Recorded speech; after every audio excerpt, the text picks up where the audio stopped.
Well, so what are we gonna do today, Cousin PW? The same thing we do every day, Melvin. Try to take over the neighborhood.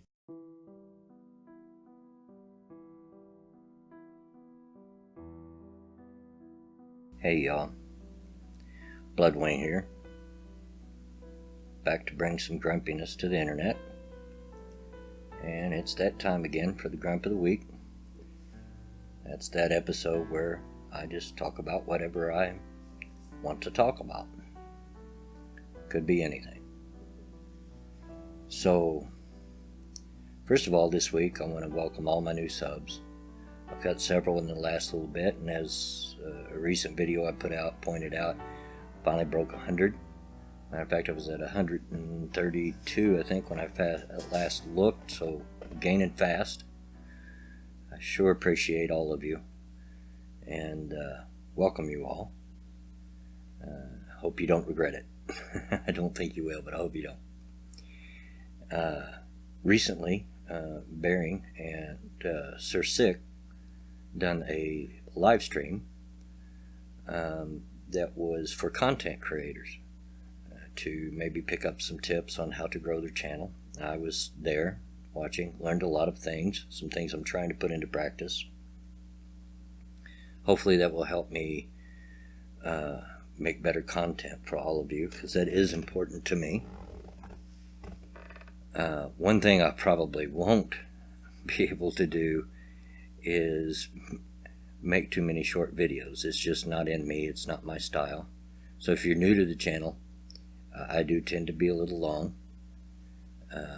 Those that have been with me for a while understand that, and most of them stick with me.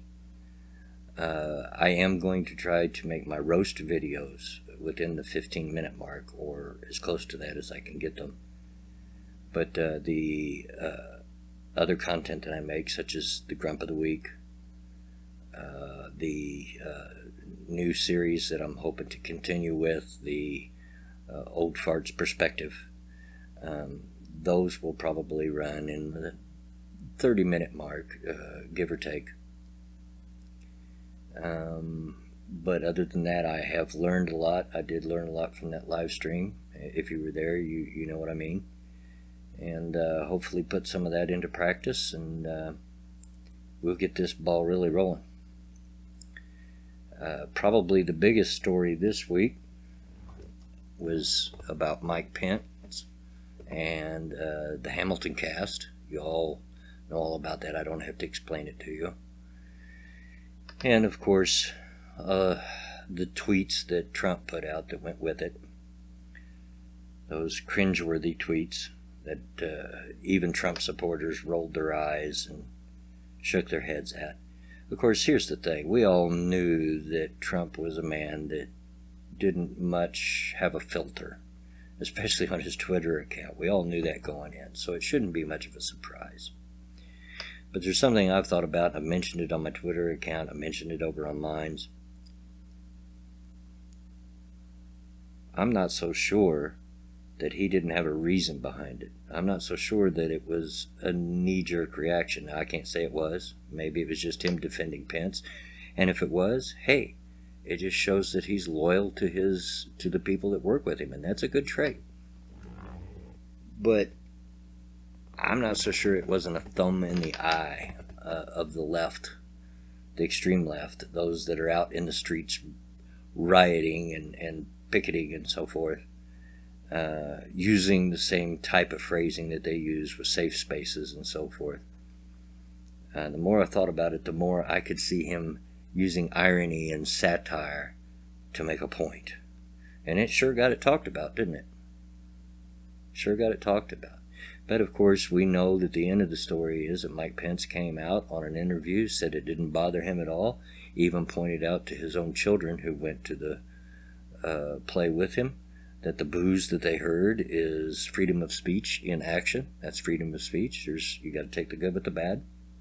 You know, the only thing that bothered me about it is just because you are allowed to do a thing, you have the freedom to do a thing, doesn't mean you should do that thing. There often is a proper time and a place, even for freedom of speech. And I'm not so sure that was the right time and place. Pence probably paid a good amount of money for those tickets, and he didn't pay to be spotlighted.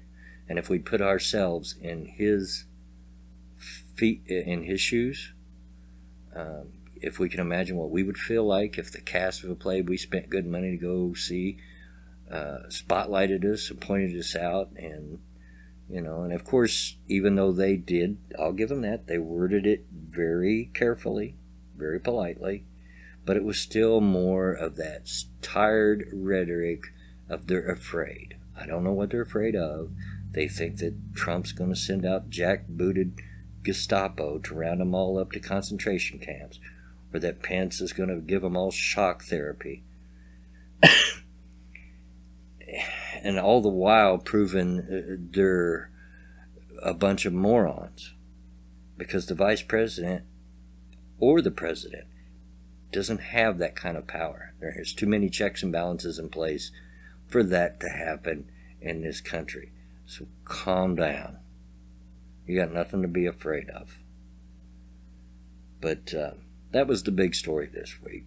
And I was quite proud of Mike Pence. Now, those of you that have followed me for a little bit know that I live in Indiana, and Mike Pence is my governor. And my state survived him. Regardless of some controversial opinions and stances that he's taken, he actually was not bad for my state. Done some good things. So, hey, give the man a chance. Back off.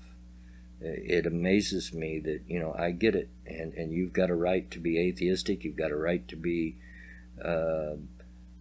skeptical of religion and religious views, but that doesn't mean you can't work together. Don't let your hate of religion get in your way of being able to work with groups of people. That just puts you in the same boat as those extreme leftists. It really does. I realize that a lot of the people, and I might get some hate for saying this, and I might even lose subs, and at this point I really don't want to lose any subs, but it's got to be said. I realize that a lot of the people that do what I do here did come from the skeptic, atheistic community. I did not. And but I believe that we all ought to be able to work together on those things that we do agree on, and that is that this PC culture, the social justice warrior movement, is harmful, even dangerous to our country, to Western society as a whole. So, let's work together, because if we can't get together on that, then we're no better than those extreme leftists.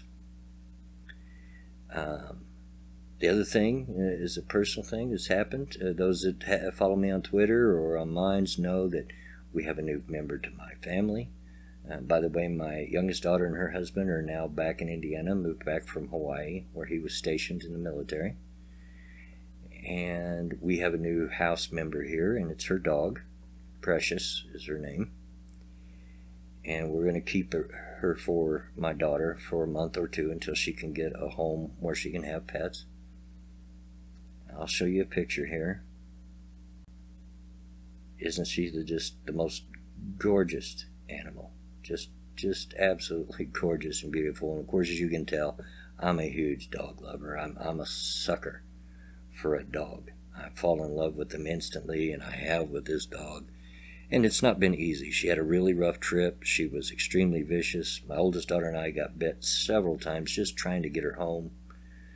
But she's calmed down now. She's accepted that, hey, we're okay. And as a matter of fact, I've turned into her third favorite person next to her mommy and daddy. She shares my bed every night, whether I like it or not. I really don't care. Yeah, we got that new member of the family that we're working on. It's been a bit of a learning curve to get back used to having. We haven't had a pet in a long while because we haven't lived where we can, but we got special permission from our landlord that he said yes, we could keep her for a couple of months. So there's that. I mentioned in the last one that I had intended on maybe talking about music. I'm very musically oriented. You might be able to tell that because of my inclusion of, hey, look, it's the Piano Girl and her music on my videos, both at the beginning and the end. I like all types of music. Never been too big a fan of rap or hip hop. I've gave it a try. It's just not my thing. I don't get it. And never been too much of a fan of what they call elevator music or anything like that. But other than that, big band especially, 40s, 50s, back even to the 30s. I like bluegrass. Country's okay. I went through my country kick several years ago, but not so much now. I'm really a rock and roller, and I've been a headbanger since before the term was even invented. I was in high school in the 70s, so I was there when all the great super bands were coming up and making great music. And even kids today realize that the music of my generation of the 70s is far better. Late 60s and 70s were far better than the music they have today, and in a lot of ways. And if it weren't for that music, you wouldn't have the music that you have today. I do try to keep up with current music. I'm a little bit behind. But I do try to keep up with it. I like a lot of later music beyond my era, so to speak. Music that's probably getting old now, but you know, I like Godsmack. I like Disturbed. I like Seven Dust. I like some really heavy stuff at times. Linkin Park.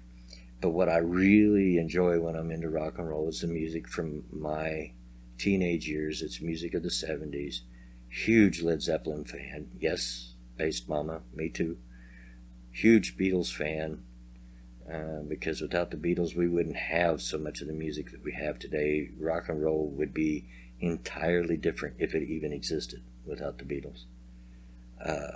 Black Sabbath, huge. I was listening to several Black Sabbath songs just this morning,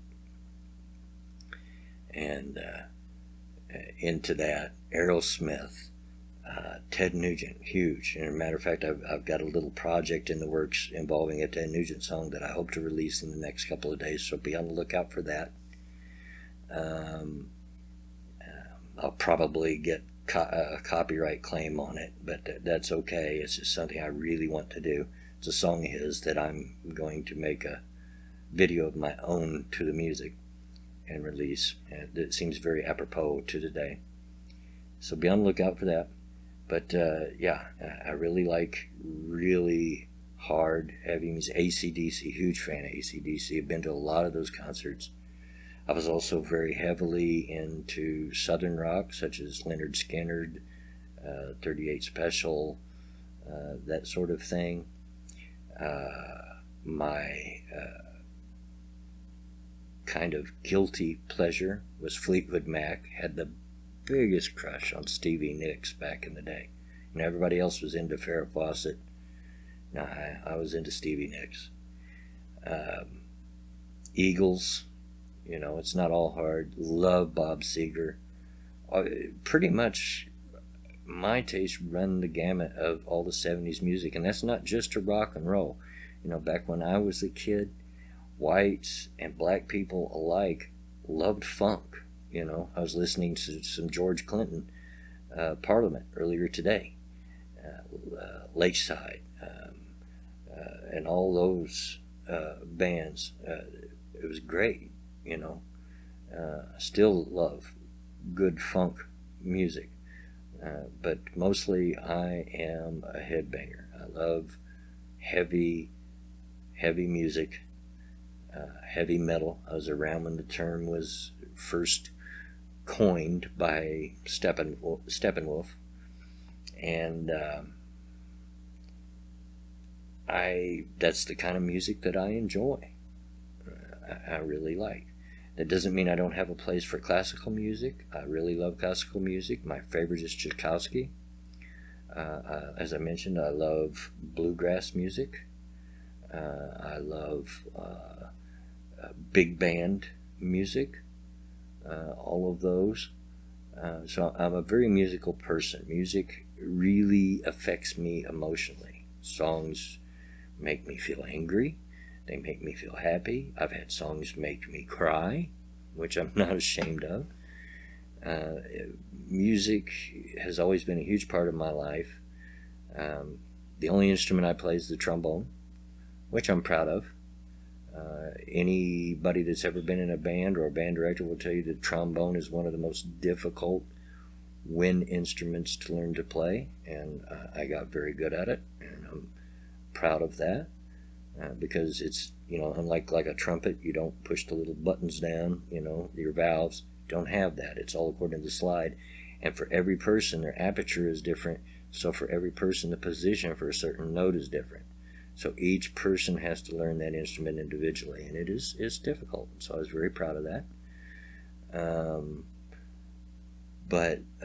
And I tinkered with the drums,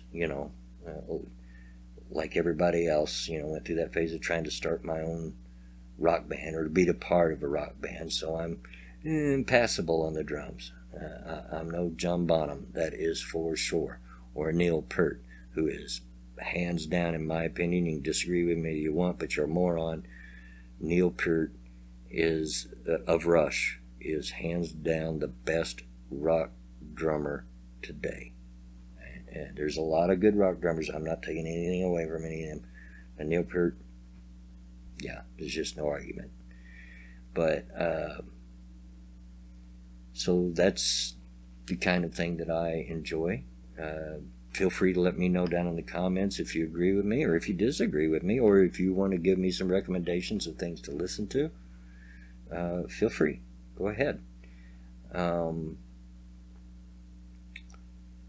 And I think that's probably pretty much it for this week, other than I did want to reiterate, I'm sorry that I was kind of MIA for a while, but there was a lot going on here in the BW household, and there will be a lot going on. I can't go into detail on a lot of it. I can't, because it's personal to our family.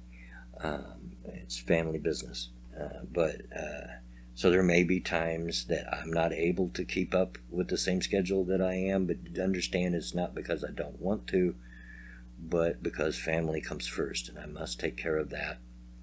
I've also got my second channel. I want to remind everybody, I've kind of been lax on it too, but as soon as I get done here, I'm going to go back to work. I've got the next video for it almost done. I've just got to get it put together and edited. It's called Papa's Bedtime Stories. If you like scary stories, if you like creepypastas, go check it out. I've tried to make it a little different in that, when I was a kid, every channel had a horror host, and I've tried to make it reminiscent of that, with a horror host introducing each story and so forth. Check it out. Hope you like that. And subscribe if you do like it. But for now, I think that's all the rambling I'm going to do today. It's been a long day. I'm just a little bit tired, and so I'm going to cut it just a little bit shorter than I usually do this episode.